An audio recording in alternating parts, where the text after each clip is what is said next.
지금까지 KBS 교통정보센터였습니다.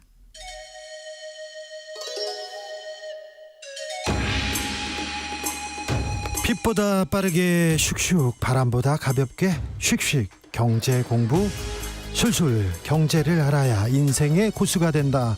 경공술. 오늘의 경제 선생님은 누구보다 경제를 쉽게 알려주는 그런 남자입니다. 김준범 KBS 기자 모셨습니다. 어서 오세요. 네, 안녕하세요. 오랜만에 모셨습니다. 한 1년 좀 지난 것 같습니다. 바쁘셨어요?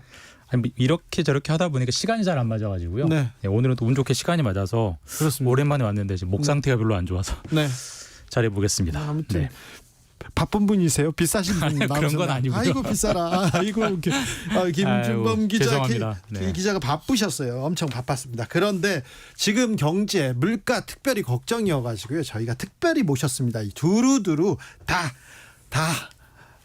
어려운 문제들 그리고 궁금한 문제 다 풀어보겠습니다. 그러니까 궁금한 거에 경제에 대해서 물가에 대해서 궁금한 게 있으면요. 지금 문자를 막 보내주십시오. 그래가지고 제가 다 물어볼게요. 골탕 먹여야지. 자, 시작해보겠습니다. 네. 그런데요, 물가 많이 오릅니다. 날씨 추워지는데 난방비 걱정입니다. 이렇게 얘기하는 사람들 많습니다. 뭐 이제 난방을 해야 될 때가 왔죠. 네. 그리고 난방은 상당수가 이제 도시가스, 그러니까 네. 난방비는 곧 가스 요금인 경우가 많은데. 네. 최근 몇 달 사이에 난방비가 오른 적은 없습니다. 그러면은 뭐 난방비 별로 안 올랐겠네. 근데 그 시간의 폭을 한 1년 지난해쯤부터로 좀 크게 보면은 작년에 가스 요금이 4번이 올랐고요. 네. 4번이 올랐고요. 네. 그다음 올해 한 번이 올라서 총 그 누적된 인상폭이 한 45% 정도 됩니다. 아이고, 네. 이게 어떻게 말씀드리면 되냐면 보통 4인 가구가 가스 요금을 한 달에 한 4,000 메가줄이라는 4,000 메가줄이라는 단위로 쓰는데 45% 정도 오르면 한 달에 평균 한 3만 원 정도가 오르는 겁니다. 네. 근데 이거는 평균 사용량이거든요. 네. 근데 가스 요금은 당연히 여름엔 덜 쓰고 겨울에 많이 쓰지 않겠습니까? 한 달에 평균 3만 5천인데 겨울로 치면은 뭐 한 달에 뭐 쓰기에 따라서 다르겠지만 평균 한 4, 5만 원, 5, 6만 원씩은 오를 걸 각오하셔야 된다. 그렇게 하니까 또 훅 예. 들어오네요. 그러니까 원래 뭐 2021년 말에 재작년 말에 한 5만 원 정도 나왔다면은 네. 올해는 같은 양을 쓰시면 뭐 10만 원 정도 나올 수 있다라는 겁니다. 엄청 많이 올랐죠. 네. 가스, 전기요금도 오른다면서요. 또 다른 요금도 줄줄이 인상한다 이런 얘기 나오는데. 뭐 전기요금도 가스요금도 사실 원래 전기요금이나 가스요금도 분기별로 조정을 하게 돼 있어요. 근데 네. 지금 10월이니까 이미 4분기잖아요. 네. 그럼 4분기 전기요금도 사실 원래 그 경제적인 논리대로라면 사실 뭐 기름값이 오르고 있기 때문에 그 기름을 돌려서 만드는 화력발전으로 만드는 전기는 당연히 올랐어야 하고, 예. 그다음에 당연히 기름값이 오르면 연동해서 천연가스도 오르니까 천연가스, 도시가스 요금도 이미 올랐어야 하는데 4분기쯤 되니까 이제 내년 총선도 가까워지고요. 또 올해 뭐 다 뉴스 보시면 아시겠지만 올해 물가가 좀 잡히는 듯 하다가 다시 올라가고 있으니까 정부가 지금 멈칫하고 있습니다. 올려야 되는데 예. 올리면 욕먹을 것 같고 고민하고 있고, 다만 이제 최근에 한국전력 사장이 바뀌었습니다. 예. 정치인 출신 김동철 사장이 최근에 임명이 됐고, 네. 김 사장의 첫 취임 일성이 네. 전기요금 올리겠다였어요. 예. 실제로 이제 전기요금 올리기 위해서 사실 바로 올리면 욕을 먹으니까 한국전력이 좀 자구 노력, 뭔가를 좀 줄이는 모습을 보여주고 그 다음에 올리는 걸 발표하려고 하는데, 실제로 다음 주에 한국전력이 희망퇴직 같은 이제 나름대로의 자구책, 그러니까 네. 고강도 구조조정안을 발표를 합니다. 그것은 자구책 발표가 끝나면 곧바로 4분기 전기요금을 올리지 않겠느냐라고 예상이 되고 있어서, 뭐 정치적인 논리로 보면은 뭐 내년 총선표 때문에 전기요금을 안 올리는 게 도움은 되겠지만, 경제적인 논리로는 뭐 한전의 누적 적자가 200조 원을 넘기 때문에 사실 안 올리는 건 좀 말이 안 되긴 합니다. 그래서 그 두 논리 싸움에서 누가 이기느냐에 따라서 다르겠지만 어쨌든 지금 취임한 힘 있는 한전 사장은 올리려고 한다라고 볼 수 있습니다. 여기에 중동 변수가 있습니다. 중동에서 전쟁이 일어났습니다. 그 중동에서 전쟁이 일어나면 국제 유가에 바로 이렇게 연동되는데요. 예. 좀 가스요금, 전기요금 더 오를까 걱정입니다. 사실 뭐 이제 이스라엘 하마스 거기가 전후지 불안하면 우리가 예전에도 뭐 그 중동 뭐 석유 위기, 오일 예. 쇼크, 항상 중동에서 전황이 뭐가 좀 그렇죠. 안 좋으면 그랬거든요. 네. 근데 이스라엘이랑 하마스는 다행이라면, 우리가 사실 남의 나라의 그 어떤 전쟁을 두고 이런 얘기를 하는 게 좀 그렇긴 하지만 사람이 죽고 사는데 어쨌든 다행이라면 이스라엘과 하마스 지역이 그 유전이 많은 지역은 아니에요. 예. 그러니까 단기적으로 거기가 전쟁이 단기에만 끝난다면 네. 사실 국제 유가에는 큰 영향은 없을 거라는 분석이 많고요.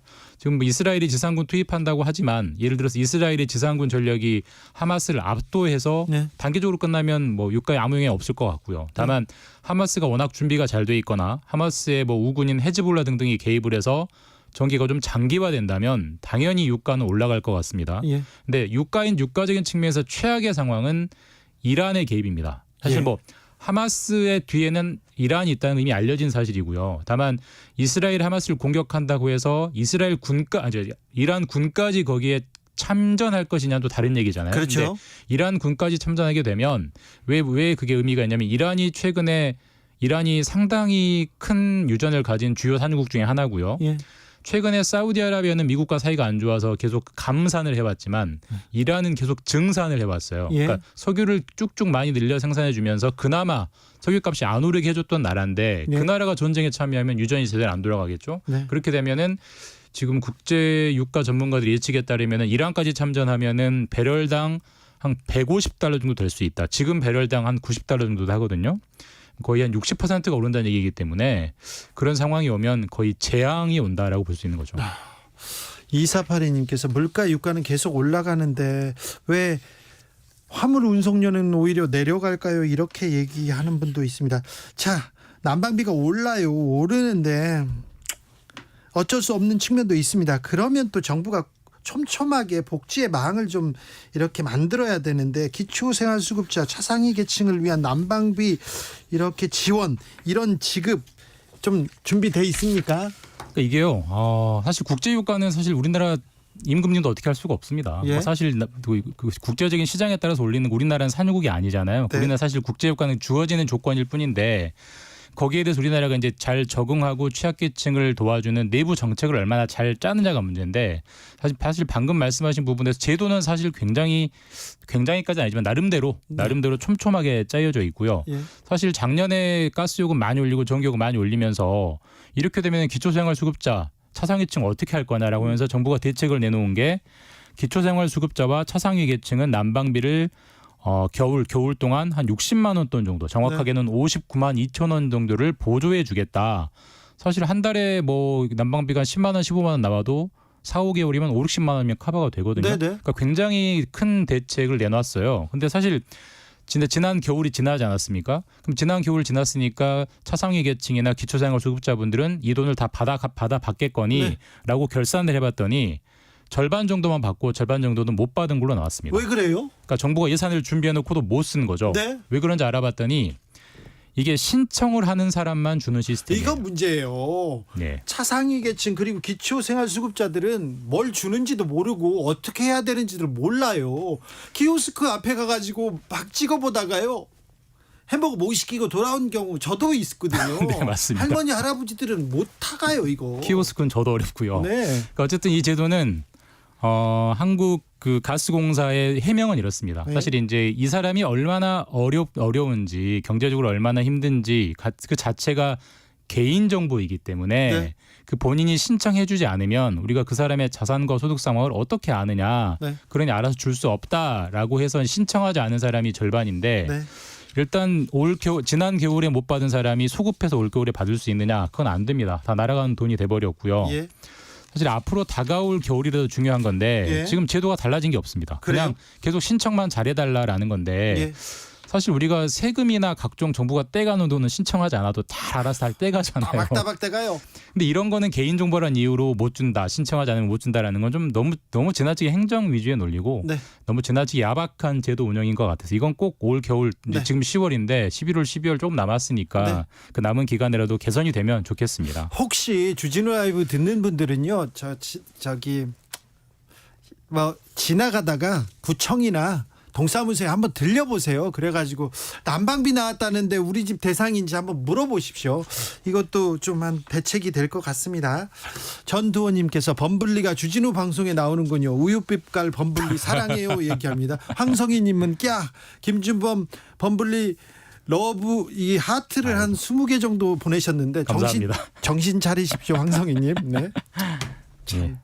이런 데 출몰하고 계세요. 자, 0830님 곧 김장철인데 배추 가격은 어떻게 될까요? 걱정하는 분들 많습니다. 지금 뭐 배추 가격 많이 올랐죠. 실제로 벌써 올랐어요? 네, 많이 오르고 있고요. 네, 그다음 김치 좀 주세요. 그랬더니 김치를 한 가닥 주시더라고. 저희 집에서도 김치를 담가 먹는 보다 사 먹는 게 싸다는 결론에 이르러서 네. 이제는 아마 올 겨울에도 아마 사 먹을 것 같습니다. 담그지 그래요? 않고. 그래도 담궈 먹어야지. 김장 그 우리 김장 계산기만 두드리면 사 먹는 게 쌉니다. 아, 그래요? 네.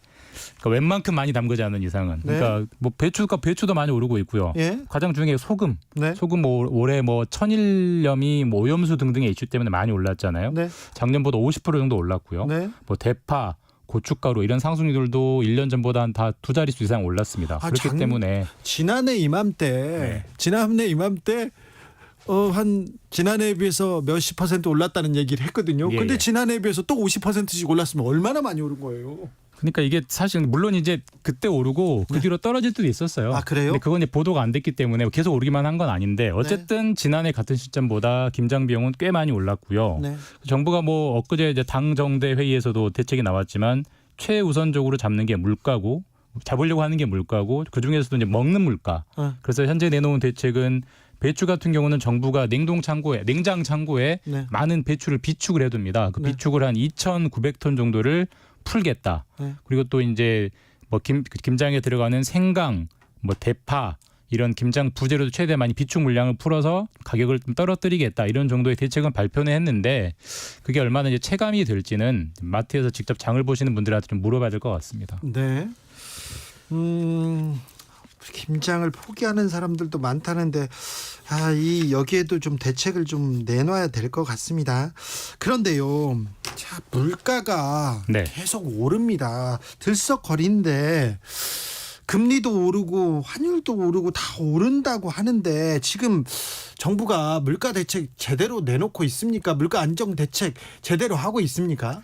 그러니까 이게 이제 뭐 이렇게 말씀드리면은 너무 좀 정부를 옹호하게 들릴 수도 있는데 냉정하게 말하면 사실 우리나라 정부가 물가를 어찌할 수 있는 여지가 굉장히 작기는 해요. 네. 왜냐하면 뭐 지금 이렇게 물가가 오르는 상당수는 결국은 먹는 물가랑 결국 기름값인데 네. 기름값은 우리 정부가 어찌할 수 없는 도리가 분명히 있는 거고요. 그다음에 사실 먹는 물가도 국제적인 뭐 작황 부진이 상당히 크기 때문에 사실 우리는 거기에 이제 대응해야 되는 문제가 있긴 한데 사실 그래서 정부가 하는 거라고는 먹는 거는 주로 이제 쿠폰을 많이 뿌립니다. 뭐 농산물 할인, 수산물 할인을 뿌린 게 하지만 현실적으로 크게 와닿지 않는 측면이 있고 기름값 같은 경우는 정부가 지금 하고 있는 대책 중에 하나가 유류세 인하를 계속 해주고 있어요. 지금 우리가 휘발유 같은 경우는 꽤 많이 올라서 서울이 지금 평균 휘발유 가격이 리터당 1,850원 정도 하는데 이게 원래대로 정부가 유류세를 다 받으면 한 200원 정도 더 붙어야 돼요. 그러니까 정부가 지금 200원 정도의 세금 할인을 해줘서 이 정도이긴 한데, 그러니까 정부가 나름대로 애는 쓰고 있는데